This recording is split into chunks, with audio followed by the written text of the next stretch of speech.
this is a fairly basic talk, I think, but I think there are like nuances in the talk that I hope are helpful, that are useful when you're dealing with your heart failure patients that you're going to manage as an inpatient. And you're going to see a lot of heart failure in residency, just because heart failure is super prevalent, which I'll go over some of the statistics. But this is like informal, like feel free to interrupt or jump in if you've got a question or something else at any point. Like this is for you guys and for your learning, so please ask questions.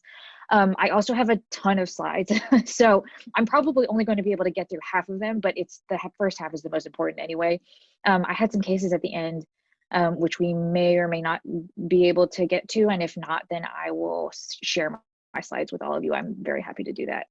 And of course, if any questions offline, I'll give you guys my email address, and you guys feel free to email me at any point. I'm happy to chat.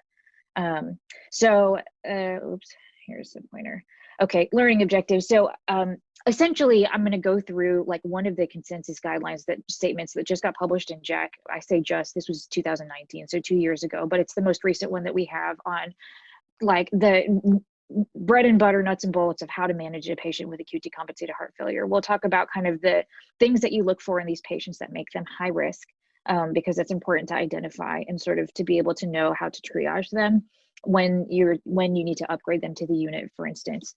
And then we're going to go into just the guidelines for starting appropriate guideline-directed medical therapy, or timing for escalation of therapy for patients with heart failure. We're going to focus really on heart failure with reduced ejection fraction, because we have more medications for that, and also there's just more guidelines for it.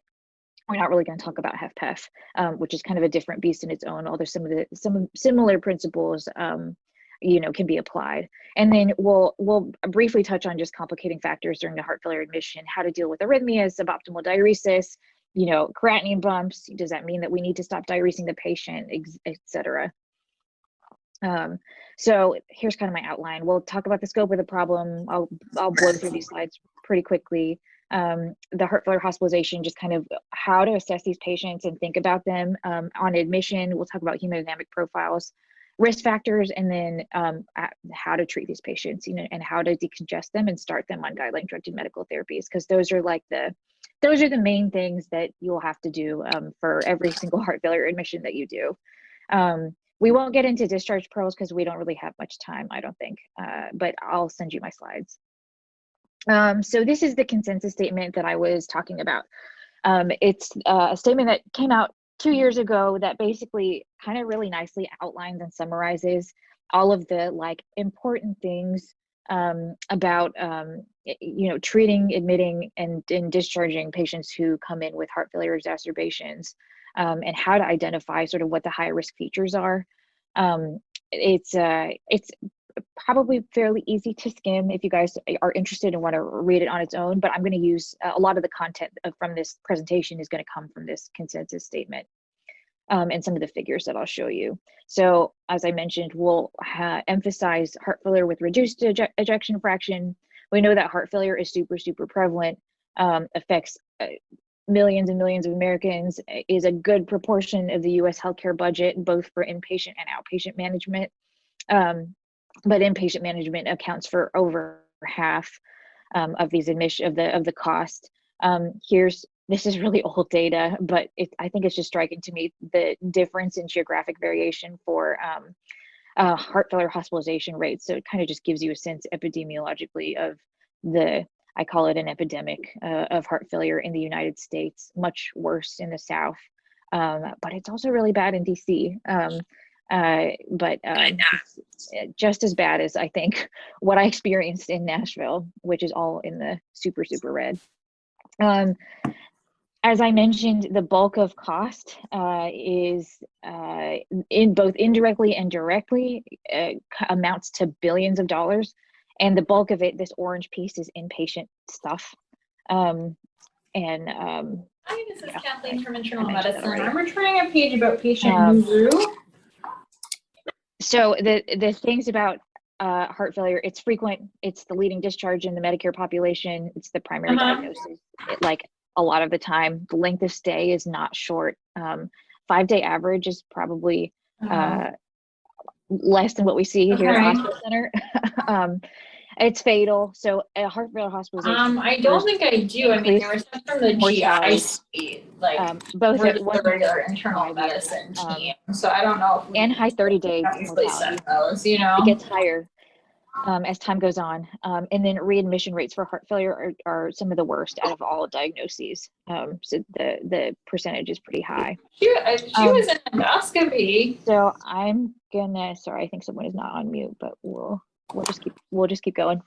I'm gonna just go through the one moment. sort of the timeline and trajectory of these patients from admission to initiation of their heart failure therapies, to getting them from IV diuretics to oral therapies and GDMT, and then to discharge. We're not going to focus so much on discharge in the first follow-up visit. That document goes into more of it, and it's important as you transition these patients into the outpatient setting. But we just don't have time. Yeah, the diagnostic colonoscopy. We'll Dr. focus on the beginning. was the attending on record. Okay, so this is just a schematic of what like the heart failure admission should look like. So there's this early acute phase where you're initially just focused on getting the patient hemodynamically stable and decongesting them. So we're using IV diuretics plus or minus inotropes, depending on how the patient looks. As they improve, as sort of you're getting them back onto their Frank-Starling curve, and getting them more and more decongested, sort of patients can either get worse, they might stall, I don't really know if I'm gonna have the right information. they're getting better. At this, then you're transitioning sort of into this optimization phase, which is transitioning them to an appropriate oral diuretic regimen at discharge and getting them on guideline directed medical therapies that they can tolerate. And so we'll focus on all of this. Let's start with admission. So in general, the ED is going to sort of call you and describe these heart failure patients to you and say this person needs to be admitted. And then there are sort of like less obvious things that the ED will call you for in terms of admitting patients. So obviously, if the patients are hemodynamically unstable, needing oxygen, working hard to breathe, there's concern for cryogenic shock, or they're not mentating well, those are obvious reasons for admission. And generally, these are pretty good reasons for admission to at least an IMC level bed or to an ICU. The things that are less obvious are the folks that are just like kind of always struggling with shortness of breath, back and forth with edema and with weight gain, or are having sort of worsening renal function. So all of these are signs that basically are the outpatient management is not enough, and they need more intensive therapies in-house to be able to address these or even exactly sort out what's going on. Today, then who, like the oncology GI is a different person. So most of the time, the ED is going to be sending you these patients. Usually it'll be just to get rid of symptomatic congestion. And there's a difference between sort of getting rid of symptomatic congestion and getting rid of all of the congestion. Even if you sort of diurese someone halfway, they're going to tell you that they feel better, but that doesn't mean that they're completely decongested. And so that's sort of one important point that I'll come back to again. Where are you guys? Rarely it'll be sort of for an urgent procedure, they're in shock, VT, or they need something sort of urgently. You know, some will have a clear trigger and can be treated and discharged. They have a lapse in their diet. They ran out of their diuretics. They maybe just need a couple doses of IV diuretic, and then they can be discharged after that. But it's really hard to sort of tease out who can be discharged from the emergency room. You know, there's this pressure to sort of get them to a location, whether that's home or into the hospital. It's sort of, there's not a lot of time in the ED, of course, to think about like the overall trajectory of these patients who are complicated, have a lot of comorbidities, what their prior disease course has been, and sort of, you know, making that decision actually is not necessarily straightforward in terms of whether you can discharge that patient or admit them. It's just sort of an important thing to note. And even we get it wrong sometimes. Yeah. Okay. This is sort of one of the algorithms taken from that paper for the folks that sort of how they most emergency rooms physicians sort of triage patients who come into the ED with acute heart failure. So obviously, are they critically ill? send them to the unit. If they don't have a prior heart failure history, I think that's a pretty good reason to bring someone in to completely evaluate why they've got new heart failure. Get them an ischemic workup. If they're non-ischemic, think about a cardiac MRI to sort of elucidate why they've got reduced ejection fraction. Send sort of the usual labs and culprits for things that are associated with heart failure, like an HIV, a TSH. I think that is an important reason to admit someone. If they have a marked degree of congestion that you don't think will be able to correct as an outpatient, obviously admit those. And high complexity, high risk patients, we'll get into kind of what that means a little bit. Those are also folks that I would suggest need to be admitted. And then based on kind of this algorithm, sort of decide kind of if they can be obs to admit, or if they can be discharged home with close follow-up, or just sort of a checking in on them in the next week or so. And then we can kind of risk stratify these patients when they get in, and the most emergency departments will use these things to risk stratify. These immediate risk features are pretty obvious. These are the folks that are coming in, crashing and burning, have maybe concomitant other problems going on, like arrhythmia, sepsis, or stroke. The folks that are intermediate risk sometimes are harder to tease out. So the folks to just kind of alert you that this is someone who's going to be high risk, who probably we should admit. I mentioned new onset heart failure. Generally low blood pressures, even though they may look like they're perfusing okay, blood pressures are fine, but they're borderline. Those are the folks that I think it requires a day or two to really tease out what's going on with their hemodynamics. And these are the folks that also sort of benefit from invasive assessment, like right heart catheterization, to determine whether they can tolerate any guideline-directed medical therapy. And that really the only place that can happen immediately is inpatient. And then tachycardia, always a bad sign. Kidney dysfunction, a bad sign. Hyponatremia, I'll come back to this, but is a sign of just a high degree of neurohormonal activation, which is a high risk feature in end stage heart failure patients. Troponin elevations, how bad the BNP is up, liver dysfunction, also. So, and signs of end organ dysfunction, all are sort of good reasons to admit the patient and get them decongested, or tease out their hemodynamics. And then the folks that are lower risk, of course, their symptoms go away fast, they respond well to diuretics, their heart rates and blood pressures are reasonable and allow room for up titration of guideline-directed medical therapy. They have good kidney or liver function, and their biomarkers are normal. The typical presentation of heart failure, this is old data, really old data, but I think it actually is still the same kind of going into now.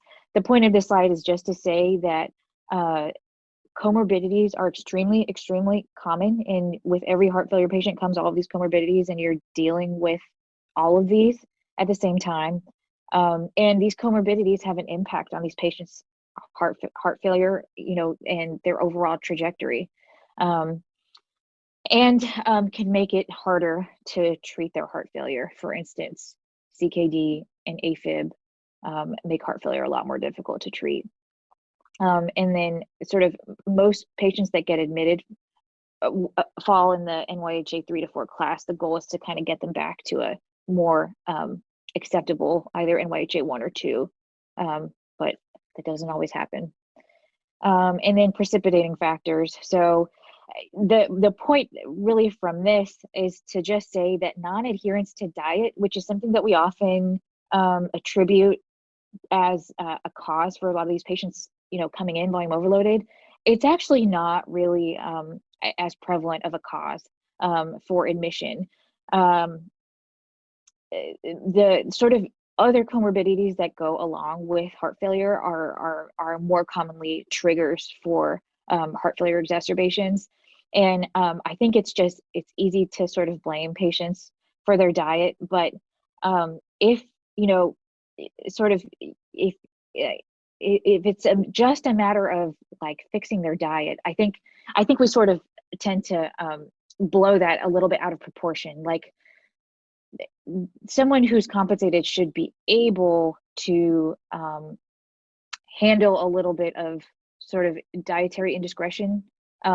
If we're seeing that they're not able to, I think it's a marker that their heart failure is actually worse than we think it is, if that makes sense. So I always see like patients who are like non-compliant with food and salt and liquid and all of that. It's not necessarily something that they're doing. I see that more as an indicator of how advanced their heart failure is, if that makes sense. And then it's just this other graph down over here on the right side is just that it's important to remember to always think about other causes of heart failure when you're bringing these folks in. And this is, what I do every day. But this is a good list. So, always investigate substances. Do they have any sort of prior history of sort of toxin-induced reason to have a cardiomyopathy, like prior chemotherapy? Any recent viruses? We see a lot of like viral myocarditis. Are they taking any meds that are completely like destroying their kidneys and causing them to retain a ton of sodium, like steroids and NSAIDs? A lot of our patients are doing that and need to not do it.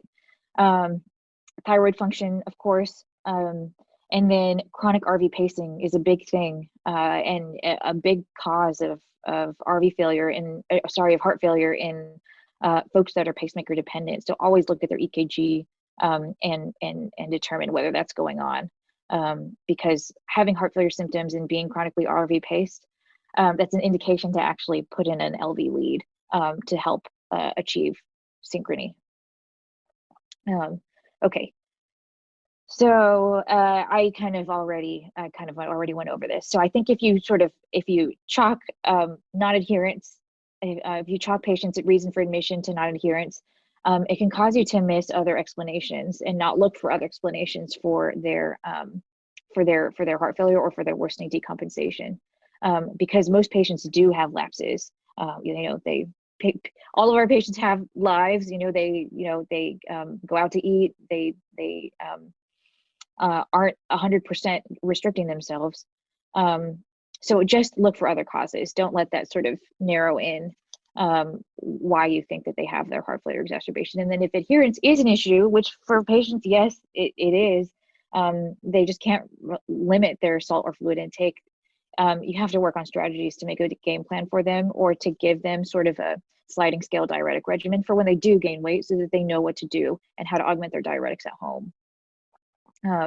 Okay, so switching gears now from like assessment of risk, and we'll spend the rest of this time just on evaluation and GDMT, and I'll probably move a little bit more quickly because I think this stuff.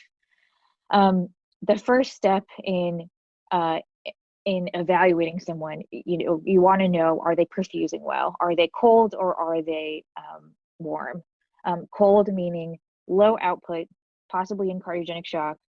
The ways that we determine this is looking at things like urine output, pulse pressure, so how narrow the systolic and diastolic is, abdominal symptoms, which is a sign of low output, nausea, intolerance to GDMT, so low blood pressures with any of the GDMT that they're on or any that's added. Cool extremities, these are kind of obvious. This sort of like altered mental status is not really, most patients that are in cardiogenic shock will not be altered. They actually will be just a little bit slow. Like they won't be sharp, and it'll be a difference, from what they are like at baseline. And usually this is only it's not something that a clinician who's meeting them for the first time can pick up on. I always like to ask family members, like, is this sort of like a level of alertness and normal for your family member who's coming in with heart failure? Because a lot of the times it's just like they're just in like a brain fog, and that's actually a sign of low output. It's not that they're like altered or rotunded or anything. So I just like to make that point, that it's a good sign to pick up. 80% of the folks that we deal with will be warm and wet meaning volume overloaded. Those are your typical floor patients. The cold and dry folks are the ones that are in trouble. These are the ones that we're thinking about advanced therapies for. So things like an LVAD or a heart transplant, or having to go home on home inotrope. The goal is to get them dry and warm. The cold and wet folks, we'll talk about that a little bit. These are the folks that are going to be in the ICU generally, or who are on the floor but just need potentially some inotrope to perfuse their kidneys a little bit, get their heart going a little bit in order to get fluid off.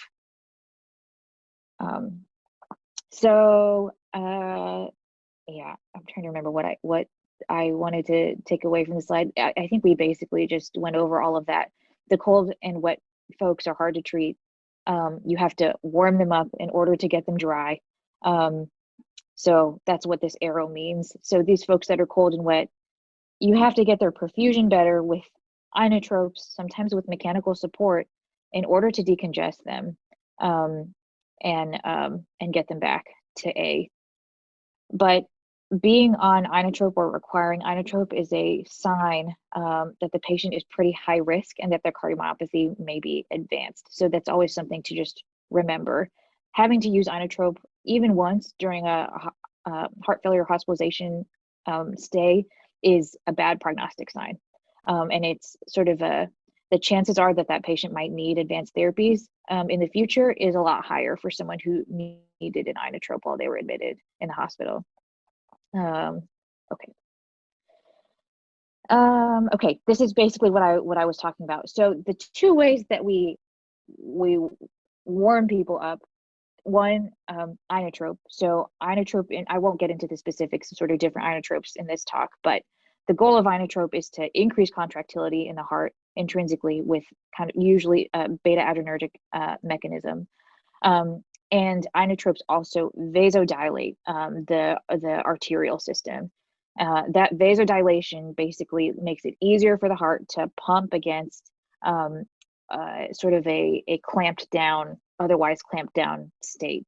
And so you basically get more stroke volume, more forward flow by giving vasodilators or by giving inotropes, which vasodilate and increase contractility. And then the things to remember if you're worried that your patient is cold, stop the negative inotropes. So if they're on a beta blocker and you think that they're low output, stop the beta blocker, then add the vasodilators and inotropes as needed. And for these folks, I really advocate for use of a PA catheter in the unit, or even an in-and-out right heart cath, just to determine that the therapies that you're giving is enough support for the patient.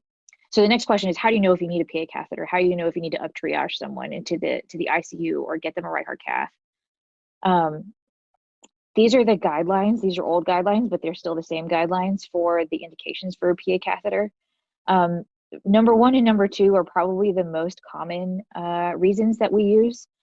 If you just aren't sure what their volume status is based on exam, you're not sure what their perfusion status is, they seem to be doing okay, but their blood pressures are kind of low, they kind of have an AKI, you're not sure if you've got blood pressure room that you can give sort of vasodilators to.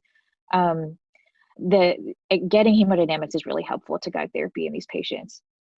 And then this second one is the folks whose blood pressure just stays low, or they remain symptomatic with congestion and evidence of congestion on exam, despite giving them diuretics, and they still feel poorly. So if not responding to therapy, then it's a time for getting a right heart cath. And then these other ones, when renal function is getting worse despite diuresis, a right heart catheterization is helpful. For those that require inotropes, you don't really know how well you're supporting a patient unless you get a right heart cath. And then if you're thinking about workup for LVAD or for transplant. Okay, yeah, so we kind of went through all of these, but these are sort of the two classes and circumstances in which you think about a right heart cath. Okay, I did have a slide on inotropes. I think we're gonna skip this for now. This is like a totally separate talk. The main inotropes that we use are dobutamine and luranon. We will use dopamine though at low doses, if we are thinking about improving renal perfusion, although there's no great data that dopamine actually helps, it does improve renal perfusion, but it doesn't necessarily reduce hospital length of stay. But these are sort of the inotropes that we use, and going into all of those is a different lecture that I'll hold off on because I want to just get to guideline directed medical therapy. Okay. So as I mentioned, inotropes, all the ones that I listed on that last slide, in the short term, they're good for shock and to help diurese your patient that's in shock. In the long term, we use them as a bridge to VAD or transplant, or as palliation, just for symptomatic benefit. So inotropes do not have any sort of survival or mortality benefit. They're pro-arrhythmic, and this last line I think is pretty important. So the short-term gains are offset by higher mid and long-term mortality. So while these patients feel better on them and can manage fluid a little bit better on them, they're really just a band-aid. I tell every patient that gets started on inotropes, it does not improve survival. It's really just there to make you feel better. Although I think there's more and more data sort of looking at survival on folks that are on inotrope and GDMT on top of inotrope, which, the survival there, if you're able to add some GDMT on top of inotrope, is probably a little bit better than the folks that are just on inotrope in the palliative sense and not able to tolerate any other GDMT. What vasodilators do we use? So my favorite one is nipride, which we actually don't use a lot at hospital center, I've learned. But the reason that I like it and the reason that it's different from all the other vasodilators is that it's quick onset and it's primarily an arteriolar dilator. So it doesn't have any sort of mixed venodilation effect. And that's really, really good at reducing systemic vascular resistance and improving stroke volume and flow going forward. It can only be used in the ICU, and we're limited by folks that have renal dysfunction. A side effect to look for this is cyanide toxicity, which manifests usually as an acidosis or as neurologic symptoms. Nitroglycerin is really, not a good arteriolar dilator. So nicardipine is okay. It will kind of do arteriolar dilation, but I just want everyone to know that there's a big difference between nitroglycerin, which is primarily a venodilator. So this is what we use preload in folks that have like flash pulmonary edema, but it really won't achieve a lot of afterload reduction like nipride will. And then I didn't mention this on this slide, but oral vasodilators, specifically hydralazine, getting it up to target doses of 100 with isosorbide dinitrate, it's TID. That's a good acute vasodilator as well, and short acting. ACE inhibitors are also vasodilators, but they take longer to work. So typically, if we want to use something that's fast, or if there's an AKI, then we favor hydralazine over an ACE inhibitor. Initial evaluation. Okay, so always your best indicator in these heart failure patients of what their volume status is going to be the JVP. There are some instances that I'll go over where the JVP might lead you astray, but 80% of the time, the JVP is going to be the best way for you to assess someone's volume status. In folks that have longstanding chronic systolic heart failure, they have well-developed lymphatics that basically will drain fluid from their legs and fluid from their lungs. And so these folks that have sort of chronic end-stage heart failure won't actually necessarily have like pulmonary edema on their chest x-ray, and won't have edema either. It's all going to be in the JVP. So I wouldn't hold too much stock in someone who's got a longstanding cardiomyopathy in lack of edema or lack of RALs in the lungs. You have to look at their JVP. Ascites is something else we look at, but it's hard to distinguish that from just adipose tissue frequently. One thing that I like to tell all of the house staff to do is to target, find one symptom and one sign that the patient has when they come in, and use that as kind of like a target that you follow every day when you see your patient throughout the admission. So that can be their weight, that could be peripheral swelling. Um, Note that every day so that you're seeing the delta and whether that's changing, improving, or getting worse, because that's a good sort of way to see that you're actually achieving effective decongestion.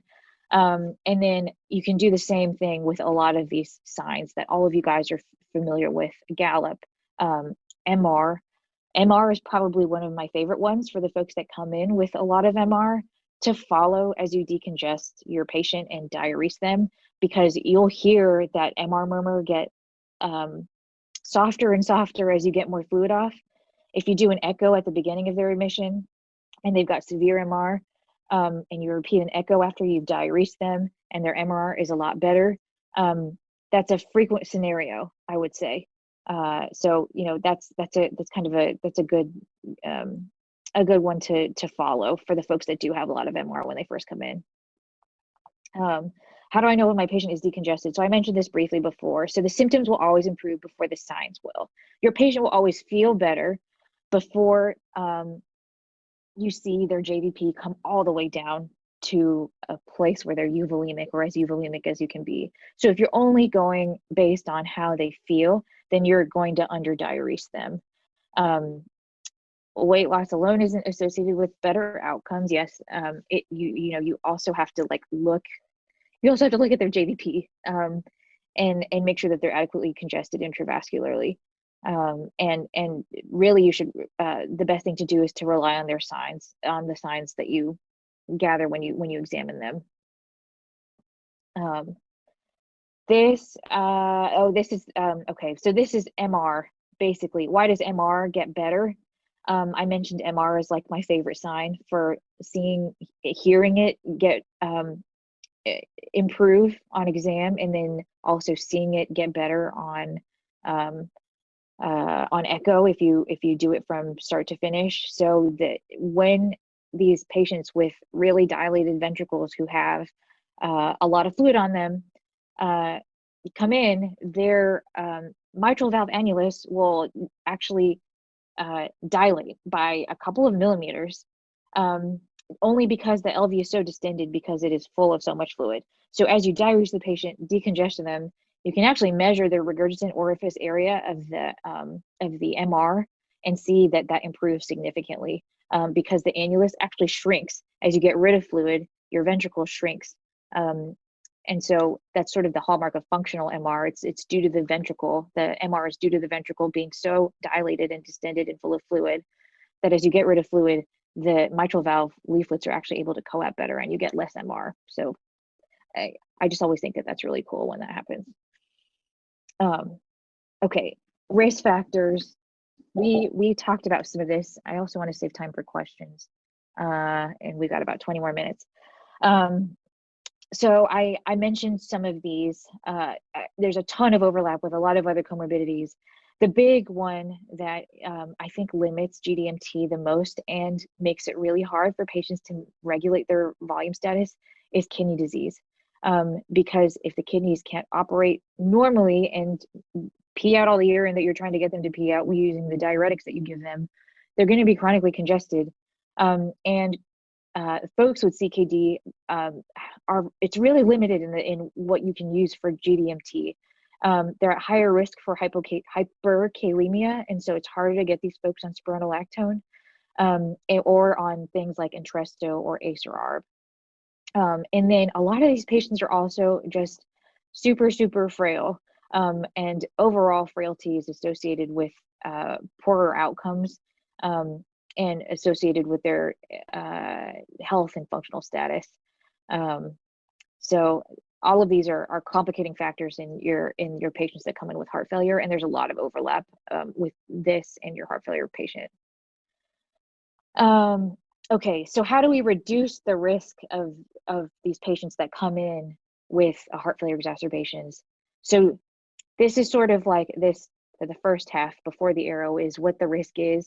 So having class 4 symptoms, being non-adherent, having a high BNP, these are all things that confer high risk for a patient with heart failure. By high risk, I mean high risk for mortality, high risk for heart failure readmission, high risk for just worsening and eventually needing advanced therapies in the folks that have reduced ejection fraction.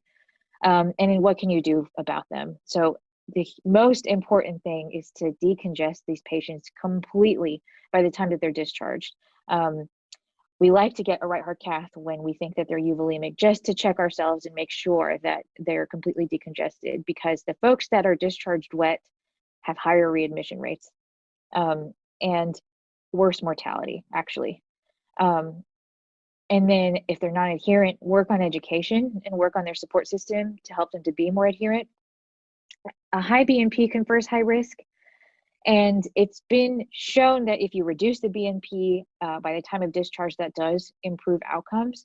But if you're discharging the patient and they're coming back with an even higher BNP as a bounce back readmission, that's a bad sign.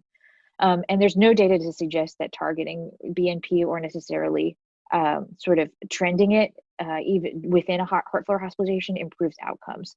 BNP is really just sort of helpful more prognostically to determine how severe someone's heart failure is, and diagnostically if they're coming in volume overloaded and you have a delta from a prior measure so that you can compare.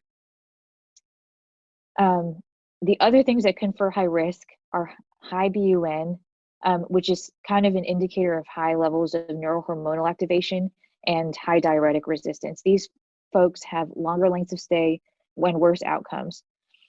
Folks that have a high creatinine are certainly at high risk to begin with than those that don't. But the most important thing to remember here is that it's acceptable to have increases in creatinine as long as you're effectively, successfully decongesting the patient. And these patients that have creatinine bumps, as you decongest them, actually have better prognosis than the folks that don't get effectively decongested, whose kidneys remain the same or stable. So don't let a little bit of AKI scare you or prevent you from diuresing the patient. And then I mentioned this already, the degree of congestion at discharge is what confers higher risk. On admission, it's not necessarily predictive of their outcome, but at discharge, if they're more congested at discharge, higher rates of mortality, higher rates of heart failure hospitalization. And so that's why we focus so much and sound like broken records with these patients on decongesting these patients fully by the time that they're sent home. Okay, I'm going to skip this and just touch a little bit on, maybe we'll get into just GDMT for a little bit because I think I'm going to run out of time. This is something that's important, actually. I'm going to pause here for a second. So I mentioned that JVP is sort of the best way to assess how congested someone is and kind of your best marker for determining whether you're effectively diuresing someone. There are some situations where the JVP doesn't necessarily reflect what's going on otherwise. So if you've got a patient, remember that your JVP is just a reflection of the right atrial pressure. So you're looking at the pressures of the RV, of the RA, all on the right side of the heart. If you have left-right mismatch, you may see someone, for instance, with really, really high right-sided pressures. And in these folks, if their right-sided pressures are high out of proportion to their left-sided pressures, it's going to be really, really hard to get their JVP down because their wedge at baseline, their wedge may be normal with a really, really high right-sided pressure. I hope that makes sense to everybody. In these situations, you want to try to get the wedge to kind of a low normal place. So a normal wedge is maybe like 8 to 12, maybe aim for like a wedge of 8. And you may never get their JVP down because they have really bad right-sided dysfunction. That's about 25% of the time. There's some discordance in left and right-sided pressures. The other instance is if your left-sided pressures are higher out of proportion to your right-sided pressures. So these are the folks that, despite you diuresing them and getting their JVP all the way down kind of in the gully of their clavicular fossa, despite getting that all the way down, they still feel orthopneic, they still feel symptomatic, they still have bendopnea, they get PND, they have shortness of breath, they've got rouse in their lungs still. These are the folks that have disproportionately high left-sided filling pressures compared to their right side. And when that happens, there's really not a whole lot that you can do. These are the folks that are advanced and who probably need advanced therapies or inotropic support. So those are the two situations that you'll see 25% of the time. There will be some degree of right-left mismatch where the JVP is not telling you totally everything. And to really know the full story, you have to get a right heart cath. Okay, I'm going to stop here and take questions. Only because does anybody have questions so far on anything that we've talked about? We only have another like 10 minutes or so.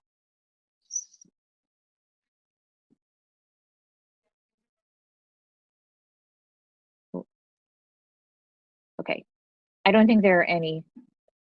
So I'm probably just gonna spend like 5 minutes going through this. I think that some of this is stuff that a lot of you guys know.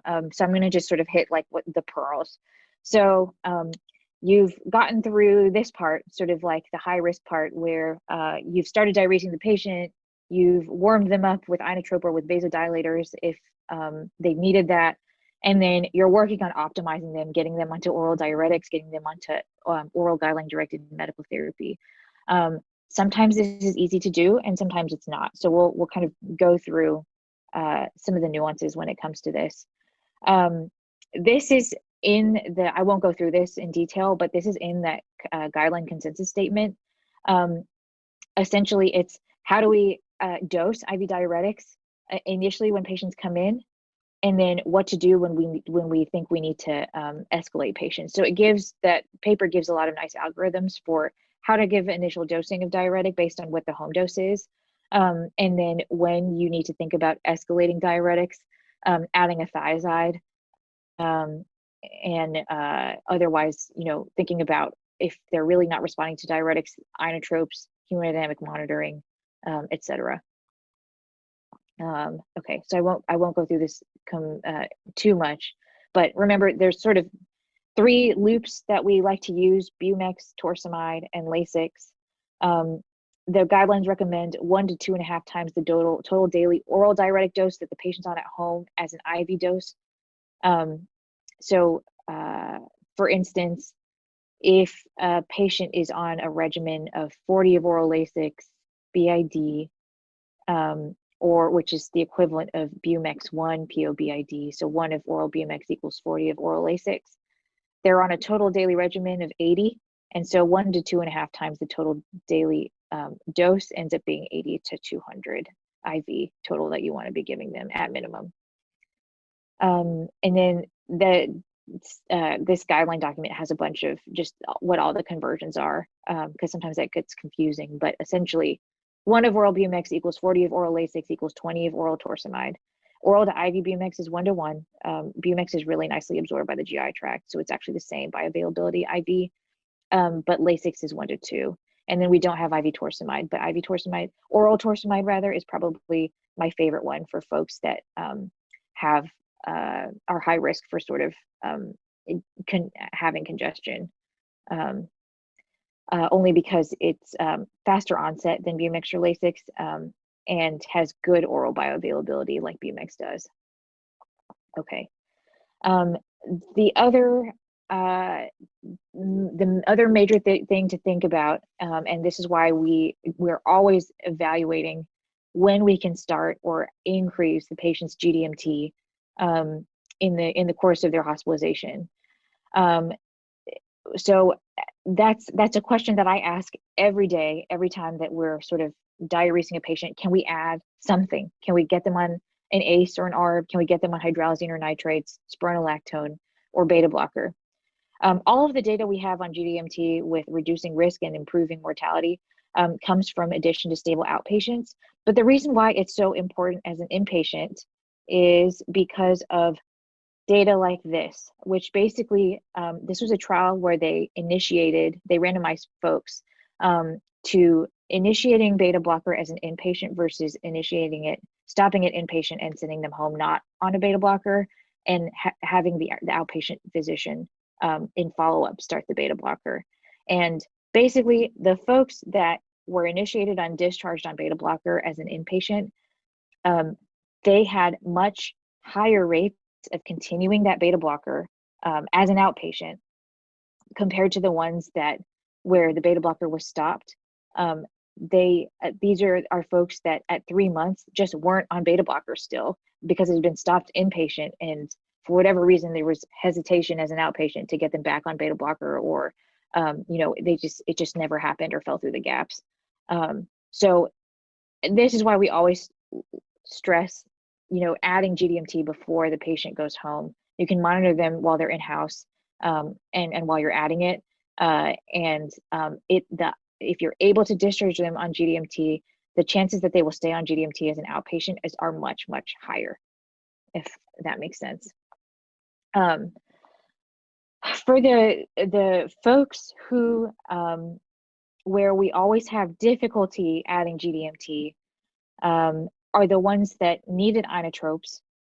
So these are folks that are more neurohormonally activated, are at higher risk for sort of AKI, hyperkalemia, azotemia. These are the folks where you really just have to go slow and start at low doses to avoid setbacks. So in folks that are advanced or who needed inotropes at any point during their hospitalization, don't start these agents at the time that they get discharged.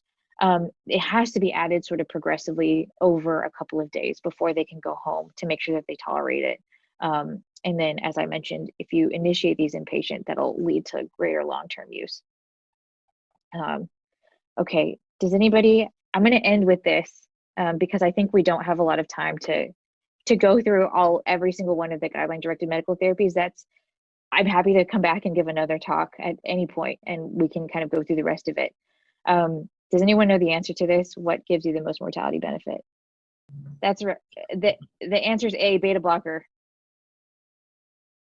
Yeah, so metoprolol, the three are metoprolol, bisoprolol, and carvedilol. Those are the three that have been studied in the trials that demonstrate mortality benefit. So yeah, you're right. Any of those three are fine. So number one is actually beta blocker. So that gives you the most survival benefit out of all of these. What do you think is the second one? It's actually spironolactone, which is something that I bring up because we don't necessarily think of it like that, but it has really good mortality data, almost as good as beta blocker, more so than ACE inhibitor or ARB, and actually more than ICD. And it's really easy to get these patients on them. Even patients that are on inotrope or low output, it's something that can be very easily added. So okay, yeah, there's the answer to that question. I'm going to stop there because sort of everything else that I have is going to take a whole nother lecture.